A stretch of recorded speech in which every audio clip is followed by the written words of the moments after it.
बन जाए,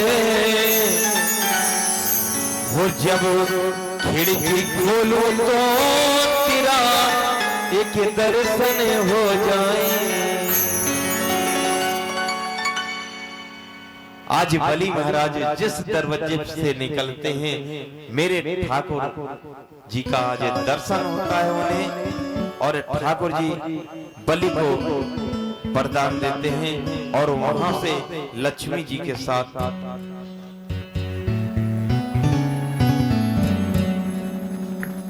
लक्ष्मी जी को लेकर के चले जाते हैं। सज्जनों, बोलो वामन भगवान।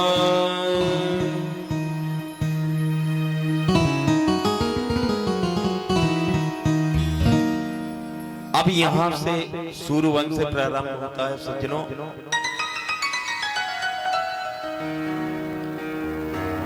मैंने पहले भी बताया था कि 24 अवतारों में परम पूर्णतः जो अवतार हैं, दो ही अवतार हैं, एक है राम अवतार और दूसरा है कृष्ण अवतार।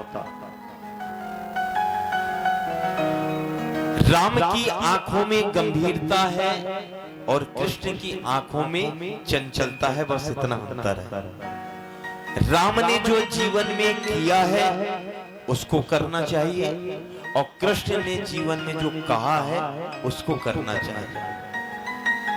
दोनों एक ही तत्व हैं कि राम कृष्ण दो एक है, कि राम कृष्ण दो एक है, अंतर नाही विमेश, इनके नयन गंभीर हैं, इनके चपल विशेष। मेरे प्रभु राम के नेत्र में गंभीरता है और कन्हैया के नेत्रों में जो है वो चपलता है। दोनों ही एक ही तत्व है।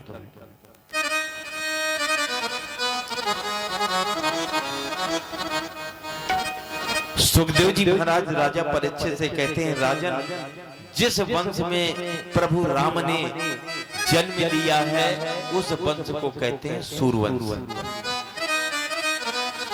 राधे राधे। क्यों भैया, जल्दी तो नहीं है कोई जाने की? एक तो सबसे बड़ी विडंबना यहाँ ये है, हम 3 दिन से देख रहे हैं, इतना हमें कहीं नहीं कहना पड़ता कि राधे राधे बोलो, कुछ तो बोलो।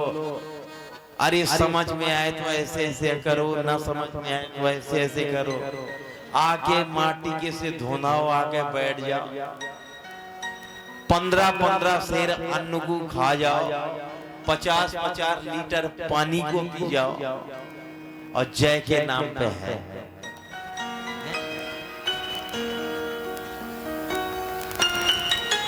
बोल वृंदावन बिहारी लाल की जय हो। हाँ, कम से कम बस स्टैंड तक तो आवाज जाए कि कथा है रही है साफ स्वतंत्रता सेनानी नगर।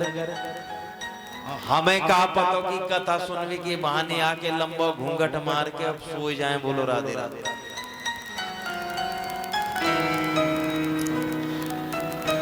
तो सुखदेव जी महाराज कहते हैं, जिस वंश में प्रभु राम का अवतार हुआ है उसको कहते हैं सूर्यवंश। नारायण के पुत्र ब्रह्मा हुए, ब्रह्मा के पुत्र मरीच, मरीच के कश्यप, और कश्यप के ही पुत्र सूर्य है। और सूर्य का एक नाम और है विवस्वान। विवस्वान के मन में बड़ी चिंता हुई। उनके 10 पुत्र थे, उनमें एक पुत्र का नाम था सयाति। वैवस्वत वंश के सयाति नाम के जो पुत्र हैं, उनकी एक पुत्री है जिसका नाम था सुकन्या। एक बार राजा के साथ में सुकन्या वन में शिकार करने के लिए गई, तो क्या देखती है, वहां एक ऋषि तपस्या कर रहे थे। तपस्या करते करते उनके पूरे शरीर में दीमक लग गई थी, केवल आंखें चमक रही थी। अब वो सुकन्या ने क्या देखा कि मजाक बस एक लकड़ी उठाई और आंखों में चुभो दिया। जैसे ही आंखों में चुभो दिया तो आंखों से ब्लड निकलने लगा, खून निकलने लगा। अब जैसे वैवस्वत मनु ने देखा, वो ये तो ऋषि है,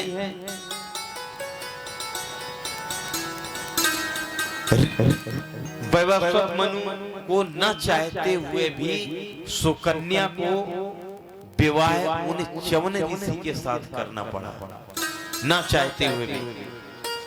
आगे चल करके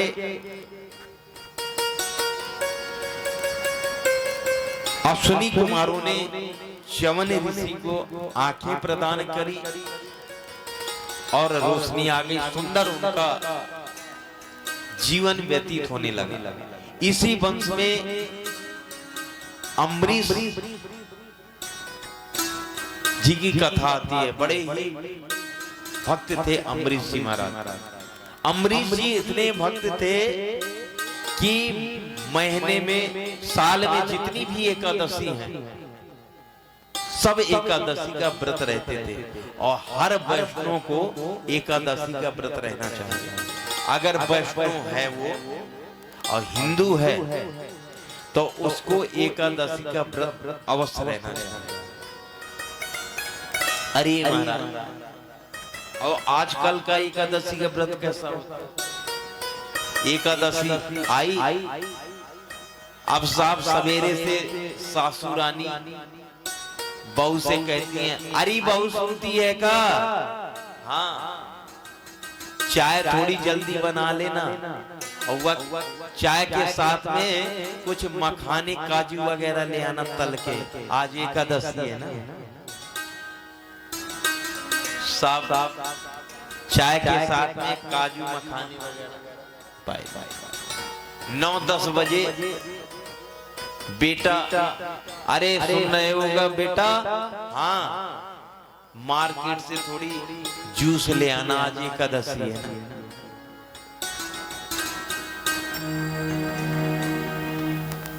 बारह बजे साहब बहू से पूछा, बहू आज फलाहार का बना रही है? बहू ने कहा, आप बताओ मम्मी क्या बना? कुछ नहीं, थोड़ी कूटी की पकौड़ी बना लेना, साबूदाना की खिचड़ी बना लेना, और थोड़ी फल हो जाएंगे, और ज्यादा नहीं, मखाने वगैरह थोड़ी तल लेना।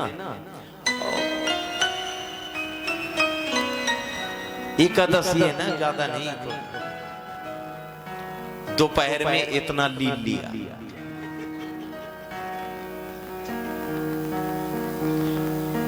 चार 5 बजे साहब बहू 4 बज गए, चाय बना ले, थोड़ी सुस्ती आ रही है, और खाली चाय मत लियो, कुछ वा के संग में ले आइयो। चाय फिर आ गई,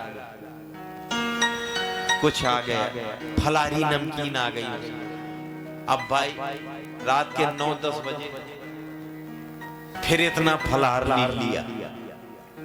1 गिलास दूध सोते टाइम, मम्मी दूध, हाँ ये एकादशी भैया, ऐसी एकादशी से का मतलब? यते तो बढ़िया द्वादशी सही है। कुछ लोग हैं जो भोजन के लिए जीते हैं, कुछ हैं जो भोजन के लिए जीते हैं, कुछ हैं जो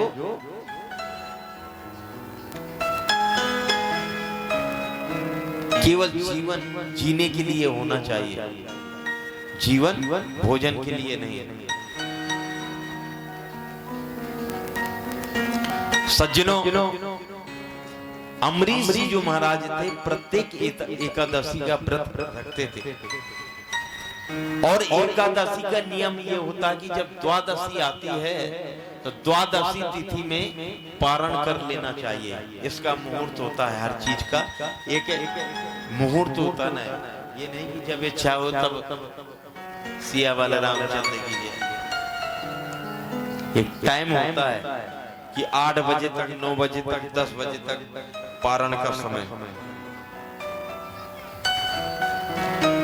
तो जैसे एकादशी का व्रत रहे तैसे इनके घर में दुर्वासा ऋषि आ गए, और दुर्वासा ऋषि भी एकादशी का व्रत रहते हैं। एकादशी का दुर्वासा जी ने कहा मैं भी एकादशी का व्रत रहता हूं, ऐसा करो द्वादशी आने वाली है, जब तक मैं गंगा स्नान करके आता हूं तब तक क्या हुआ, दुर्वासा जी को वहां गंगा स्नान करने में थोड़ी टाइम ज्यादा लग गया। तब तक अमरीश जी ने ब्राह्मणों से पूछ करके चरणामृत ठाकुर जी का लेने लगे। इतने में दुर्वासा जी आ गए जब तो कहा मेरे बगैर आज्ञा के तुमने जल कैसे ग्रहण किया, और एक अपने जटा से एक जमीन पर पटका और कृतिका नाम की राक्षसी प्रकट हो गई। और अमरीश जी ने हाथ जोड़ा कि प्रभु अगर मुझसे कोई अपराध हुआ हो तो जरूरी ये कृतिका मुझे खा ले। लेकिन जैसे हाथ जोड़ा तो कृतिका राक्षसी दुर्वासा जी के ही पीछे खाने को दौड़ी। अब दुर्वासा जी भागे भगवान के पास गए, भगवान बचाओ। भगवान ने कहा मैं नहीं बचा सकता। क्यों? क्योंकि मैं तो खुद ही भक्त के आदि हूं भैया। भक्त जैसा चाहते हैं वैसे ही मैं करता हूं। जिनका तुमने अपराध किया है उनसे क्षमा मांगो। दुर्वासा जी दौड़ करके अमरीश जी के पास आए। अमरीश जी वैसे ही हाथ जोड़ करके खड़े हुए, और दुर्वासा जी जैसे पैरों में गिरे तो देखा अमरीश जी ने तुरंत हाथ पकड़ लिया। अरे महाराज क्या करते हो, नहीं मुझे माफ कर दे। अमरीश जी ने कहा अगर मैंने संत में और भगवान में कोई अंतर समझा हो तो ये सुदर्शन चक्र इसको जला करके राख कर दे। सुदर्शन चक्र भगवान ने छुड़ाया और कृतिका राक्षसी को जला करके राख कर दिया है। ऐसे भगत बहुत उच्च कोटि के भगत थे अमरीश जी महाराज। आगे चल करके यूनास हुए, भागीरथ हुए, अंशुमान के दिलीप हुए, अन्य सब खटवांग हुए। सभी लोग बड़े भाव से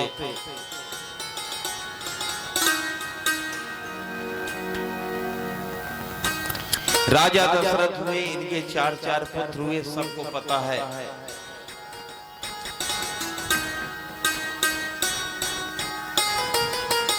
सबको पता है राम कथा केवल 2 अध्याय में भागवत जी में आई है, 2 अध्यायों में। और फिर आप तो बराबर में तुलसीदास जी की जन्मभूमि में, बराबर में चित्रकूट है, और आपके यहाँ तो घर घर रामचरितमानस। दशरथ जी के सब मालूम है कि 4 संतान हुई हैं, राम लक्ष्मण भरत शत्रुघ्न, सबको पता है। सुंदर भगवान का प्रकट होता है।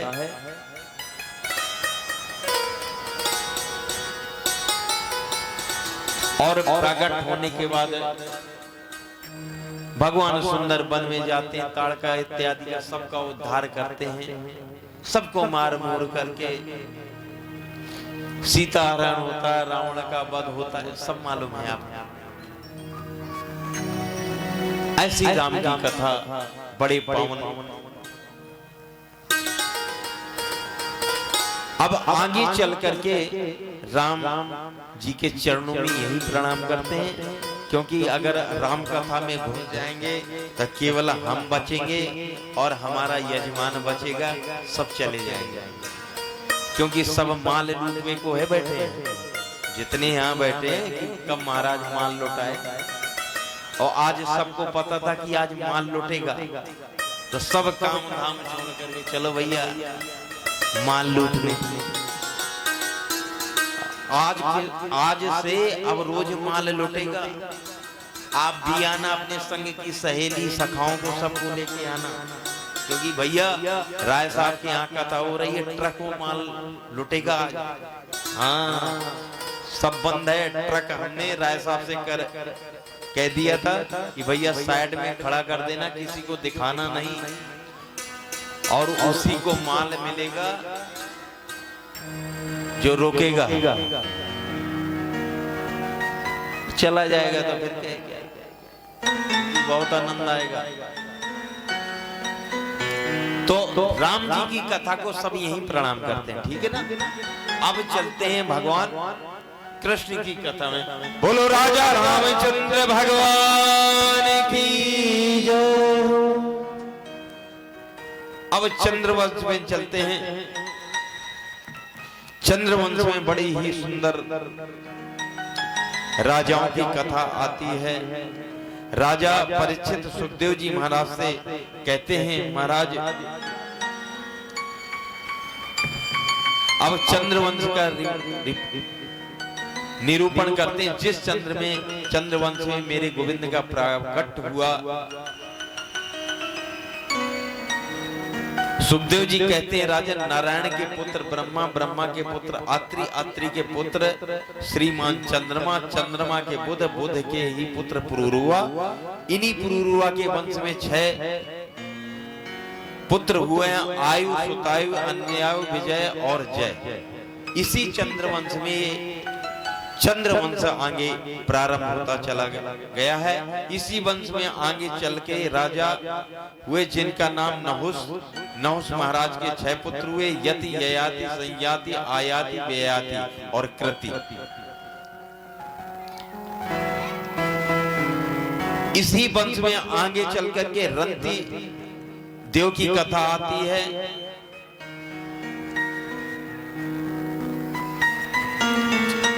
मथुरा के राजा हैं सूरसेन।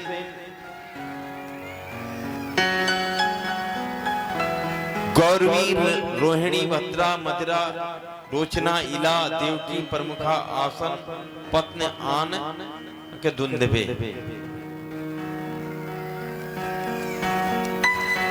वसुदेव जी की सबसे छोटी पत्नी है देवकी, जो कंस की चचेरी बहन है।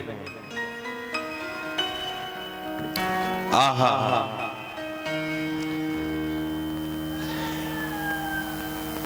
कि कथतो वंश विस्तारो भवता सोम सूर्यो राज्यो चोभय वंश्यानां चरितं परमाद्भुतम्।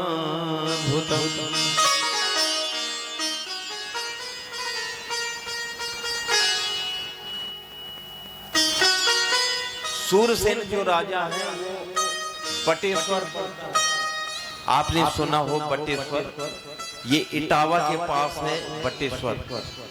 आपने अटल जी का नाम सुना है? अटल जी बटेश्वर के ही रहने वाले थे। बोलो राधे राधे। ये इटावा के पास पड़ता है, वहीं के राजा थे सूरसेन।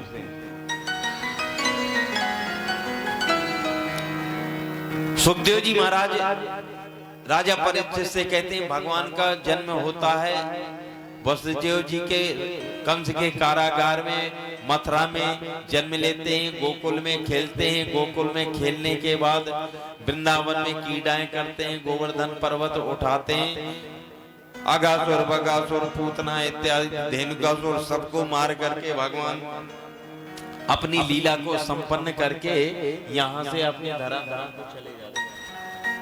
हो गई कृष्ण कथा।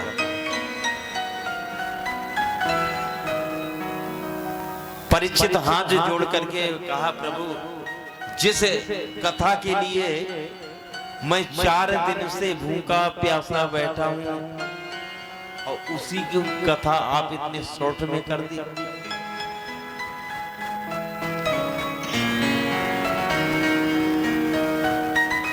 मैं तो कृष्ण की कथा को बड़े विस्तार पूर्वक श्रवण करना चाहता हूं। तब जाकर के सुखदेव जी ने कहा कि राजन, मैं वो कथा तुम्हें सुनाता हूं। मथुरा के बड़े ऐसी राजा जिनका नाम उग्रसेन, और इन्हीं का पुत्र था कंस। कंस बड़ा अत्याचारी दुष्ट था।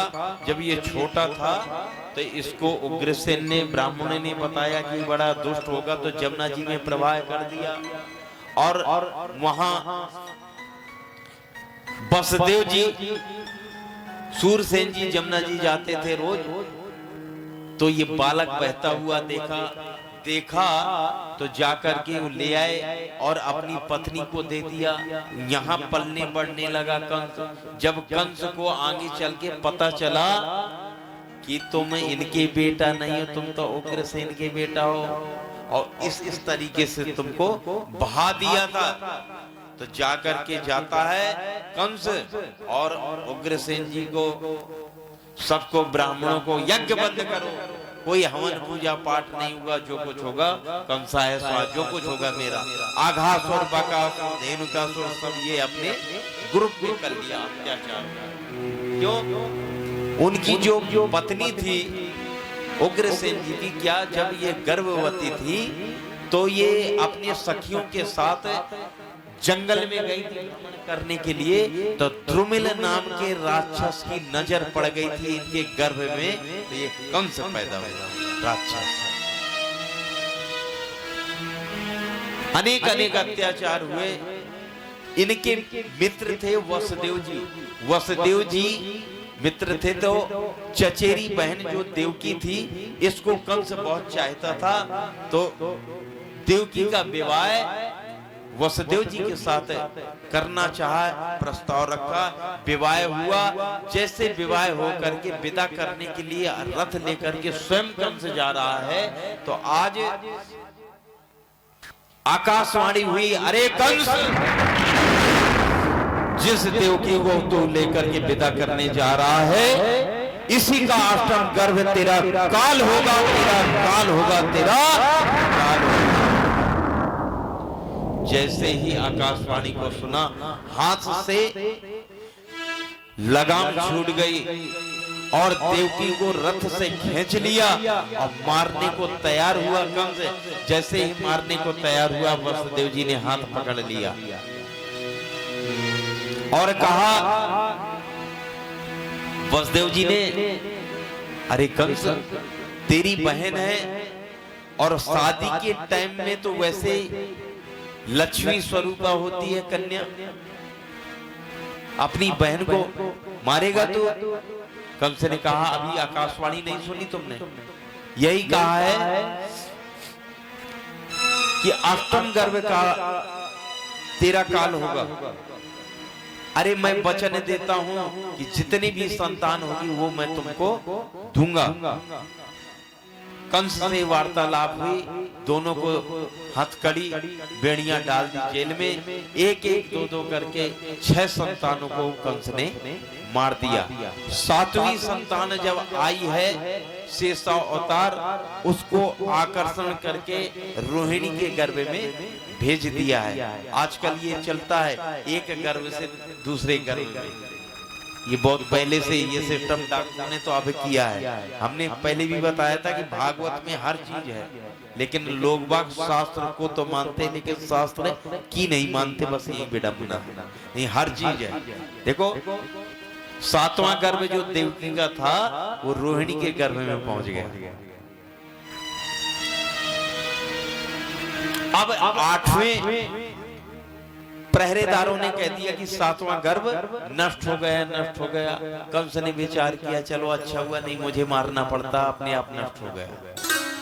अब 8वां गर्भ में आए हैं मेरे परब्रह्म परमात्मा कृष्ण का आज अवतार। सभी देवता इंतजार करते हैं कि मेरे प्रभु आ जाएंगे, और सभी लोग देवता लोग स्वागत के लिए आते हैं। स्वागतम कृष्ण, स्वागतम कृष्ण, स्वागतम